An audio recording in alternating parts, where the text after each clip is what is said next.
Hi guys, അപ്പൊ നമ്മളില്ലേ ജാനകികാട് വന്നാണേ. അപ്പൊ നമ്മള് ഇതാ ഇവിടെ ഇപ്പൊ ഒരു ഫോറസ്റ്റ് കയറിയതാണേ. ഇതാ അച്ഛൻ്റെ ഫ്രണ്ട്സ് എല്ലാവരും ഉണ്ട്. പിന്നെ ഇത് കയറ്റി താടും ഫ്രണ്ട്സ് നാട്ടിൽ വരുന്നുണ്ട്. അച്ഛൻ കയറ്റി തരാൻ മതിയോ? അതിൽ കയറാനില്ല. ഈ വാ മുന്നോട്ട് പോയി നോക്കാം. അപ്പൊ ഒരു കുട്ടീനെ നേരത്തെ എന്നാ പിടി.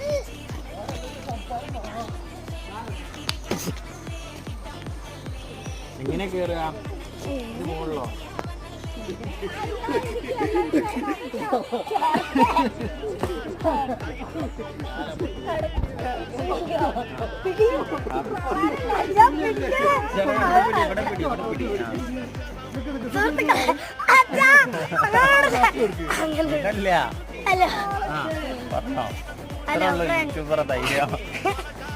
ഫസ്റ്റ് കാര്യം